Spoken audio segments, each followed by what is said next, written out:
सबसे पहले मैं ये कहूँगा, जिन लोगों को खुशी है कि 10 साल के बाद सरकार बनी है, मैं भी उन्हें मुबारकबाद देता हूँ।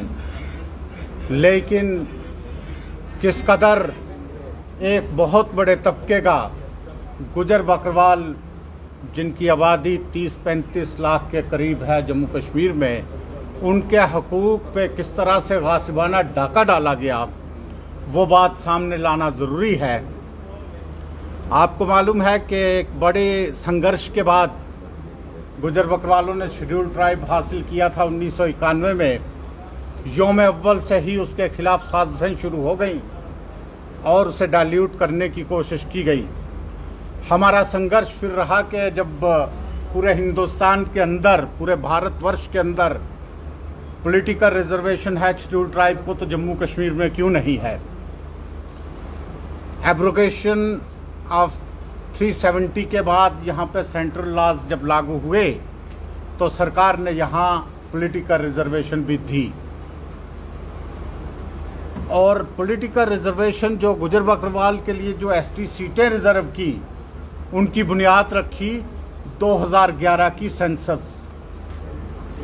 2011 की मरदमशुमारी के मुताबिक जब डिलिमिटेशन हुई यहाँ 2022 में, तो 9 सीटें रिजर्व कर दी शेड्यूल ट्राइब के लिए। अब वो 9 सीटें जब रिजर्व की तो 2024 में, इस चीज़ को आप ध्यान में रखना, ये गौर से सुनना, कोई भी अगर कोई ज्यूरिस्ट या कोई भी अपोजिशन का लीडर या किसी भी पार्टी का लीडर इस बात पे अगर मुझसे बहस करे तो मोस्ट वेलकम। जब 2024 में सो कॉल्ड पहाड़ीज को शेड्यूल ट्राइब दिया गया तो कहा गया कि उनका 10% अलग होगा और गुजर बकरवाल का 10% अलग होगा।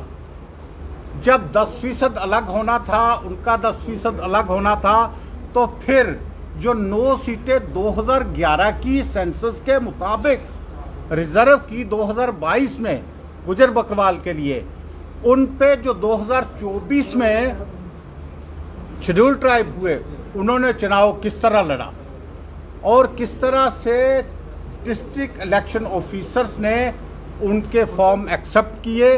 और मैंने यूं ही चुनाव का अभी बिगल ही बजा था तो मैंने chief election commission of India, home ministry of India, SC/ST ministries of India, registrar general of India, chief electoral officer of Jammu Kashmir और LG जम्मू कश्मीर को मैंने लिखा।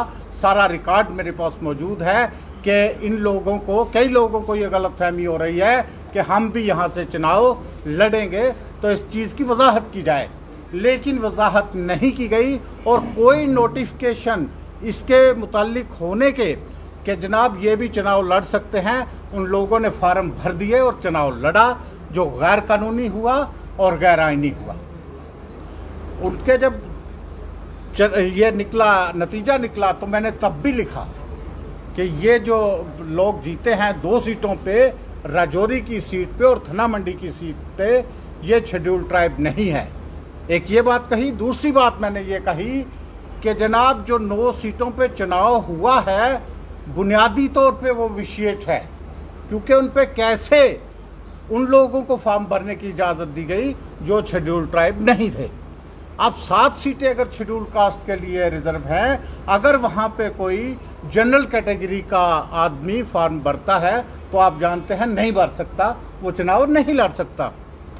सेम सिचुएशन यहाँ थी। मैंने कबल वक्त आगाह किया कि ये एक बहुत बड़ा आईनी ब्लंडर होने जा रहा है, एक आईनी नाइंसाफ़ी है 30-35 लाख गुजरों के साथ, इसको अभी से करेक्ट कीजिए। लेकिन सभी एजेंसी सोई रही, सभी सरकारें सोई रही, चाहे वो जम्मू कश्मीर की थी, चाहे वो दिल्ली की सरकार थी, और एक बहुत बड़ा आईनी ब्लंडर हो गया। तो उन जीते हुए 9 मेंबरों पे अगर जो गलत तरीके से जीते हुए हैं, जो गैर आईनी तौर पे जीते हुए हैं, अगर आज सरकार बनती है और उमर अब्दुल्ला साहब और दूसरे लोग, कांग्रेस और इवन बीजेपी या LG साहब इस पे खुश होते हैं, तो मैं कहता हूं वो 30-35 लाख गुजरों के हकूक पे डाका डाल के ये चीज़ बनी है। इसको फौरी तौर का कदम करार देना चाहिए और ये चीज़ देखनी चाहिए कि दोबारा से इन 9 सीटों पे, अगर 9 पे नहीं तो कम से कम 8 पे गुरेज की सीट को मैं छोड़ूंगा।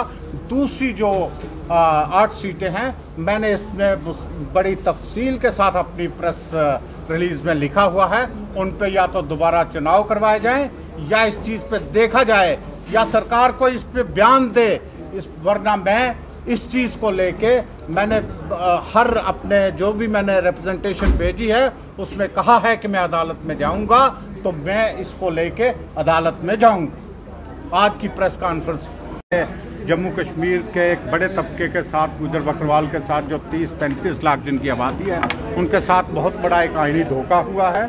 आईनी धोखा ये है कि जो लोग शेड्यूल ट्राइब के मुस्तहिक नहीं थे, पहले उनको शेड्यूल ट्राइब करार दिया गया। उसके बाद जो सीटें उनके लिए असम्बली की रिज़र्व नहीं थी, जो सिर्फ गुजर बकरवाल के लिए रिज़र्व थी और 2011 की सेंसस के मुताबिक रिज़र्व की गई थी 2022 में, और दूसरे लोगों को 2024 में शेड्यूल ट्राइब करार दिया गया, उनका वहाँ पे चुनाव लड़ना नहीं बनता था क्योंकि कोई नोटिफिकेशन भी ऐसी नहीं थी। इसलिए वो 9 सीटों पे चुनाव गलत हुए हैं, गैर आईनी हुए हैं, गैर कानूनी हुए हैं। मैं कहता हूं कि उन चुनाव को कालअदम करार देना चाहिए और सरकार को कोई इस पे बयान देना चाहिए कि, और फिर उन्हीं वो 9 सीटें उन्हीं की बुनियाद पे अगर कोई सरकार बना के बैठता है तो मेरा ख्याल है वो सरकार भी गैर कानूनी है।